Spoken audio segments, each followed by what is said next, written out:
The neighborhood basked in a gentle calm that spring evening. Lawns were neatly trimmed, driveways spotless, and the air carried a faint scent of blooming lilacs. From his cozy little house at the end of the cul-de-sac, Mark gazed through the living room window, his eyes drawn to the ominous mass of dark clouds rolling in from the west. Mark lived alone, a quiet man content with his predictable routines. The approaching storm had everyone talking. Warnings blared from radios and televisions, urging residents to brace for the worst. Yet, what truly occupied Mark's mind was his reclusive neighbor, Mr. Thompson. Mr. Thompson's house stood just across the street, its paint faded and shutters slightly askew. The man himself was an enigma, an elderly figure glimpsed only during early morning walks or on rare occasions when he retrieved mail from his rusting mailbox. To Mark, Mr. Thompson was more shadow than man, a puzzle he'd never been inclined to solve. But now, with the storm approaching, Mark couldn't help but notice how utterly lifeless the old man's house seemed. Windows shut, curtains drawn tight, and not a single light flickering within. As thunder grumbled low in the distance, Mark's curiosity sharpened into concern. Was Mr. Thompson even aware of the incoming storm? Mark shook his head, dismissing his own worry. After all, Mr. Thompson had lived there for years, likely handling countless storms before. Still, the man's solitude felt heavy, almost unnatural, especially with the sky churning into a deep, furious grey. Mark spent the next hour preparing his own home, securing loose items outside, gathering flashlights, candles, and a small radio. His nerves hummed with the sort of restless energy only nature's wrath could summon. As the first heavy raindrops began to splatter against his windows, Mark glanced once more at Mr. Thompson's house. Why did the old man's isolation bother him so much? Perhaps it was the way Mr. Thompson seemed to exist apart from the neighborhood, a ghost passing through life without leaving a trace. Or perhaps it was Mark's own loneliness, reflected back at him from that neglected house. The rain intensified, quickly escalating from a drizzle to a relentless downpour. Trees swayed violently, their branches clawing at the sky as the wind roared. Mark closed his curtains, trying to focus on the soft glow of his lantern rather than the chaos outside.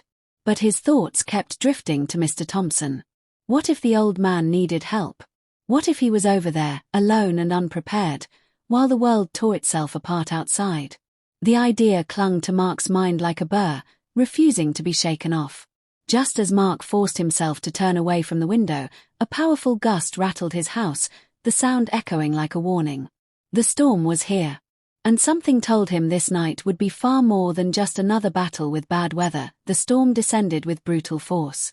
Rain lashed against Mark's windows, its relentless drumming matched only by the low, rumbling growl of thunder. The power flickered, then surrendered entirely, plunging the house into darkness. His lantern's weak, amber glow became his only solace against the night's ferocity. Mark paced the small confines of his living room, ears tuned to every creak and groan of his weather-beaten house. Outside, the wind howled like a living thing, tearing branches from trees and hurling debris across yards. Each sharp crack of thunder sent tremors through his chest.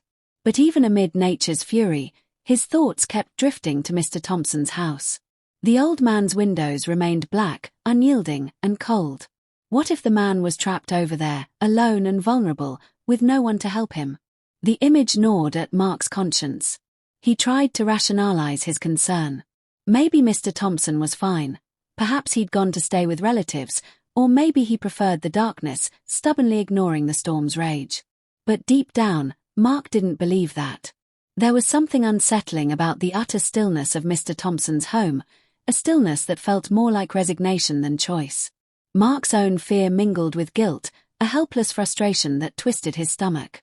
His eyes flicked to the flashlight on the coffee table. Its beam could easily cut through the darkness, could easily prove that everything was fine. Yet Mark remained rooted to his spot, his own cowardice weighing him down. A sudden thud against his front door snapped him to attention. His heart leaped, nerves sparking with adrenaline. For a moment, he stood frozen, half convinced the storm itself had come knocking. But then he heard it again, a pounding, urgent and deliberate.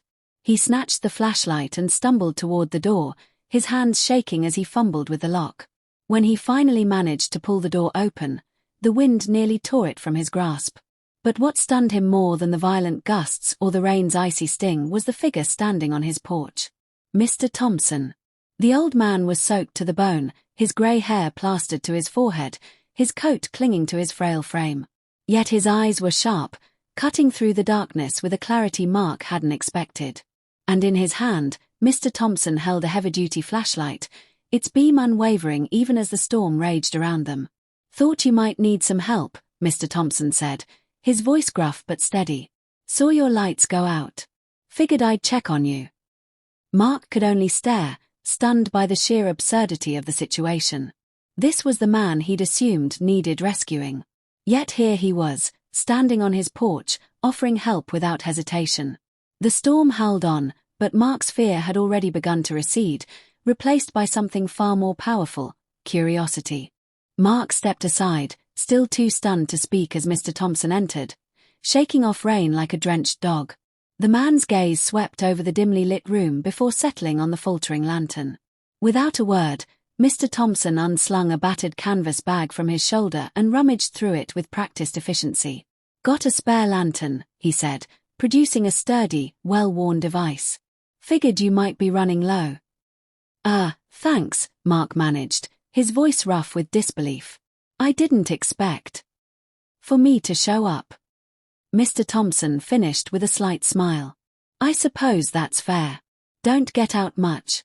But I make it a habit to keep an eye on my neighbors. Never know when someone might need a hand." Mark felt a twinge of shame at his own assumptions. While he'd been worrying about Mr. Thompson's well-being, the old man had apparently been keeping tabs on him.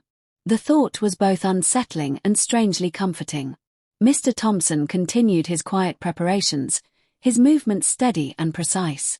He replaced the weak lantern with his own, filling the room with a warm, reliable glow. Then he handed Mark a thermos, its metal surface cool against his fingers. "Coffee. Still hot. Figured you could use some." Mark unscrewed the lid, the rich, earthy aroma instantly soothing his nerves. He took a grateful sip, warmth flooding through him. "You came all the way over here in this mess just to bring me coffee?" "And to make sure you weren't sitting here in the dark," Mr. Thompson replied. "Storm like this, you don't want to be caught unprepared." Mark glanced out the window, where the rain continued to batter the world with merciless force. The wind screamed as if it held some personal grudge against the neighborhood.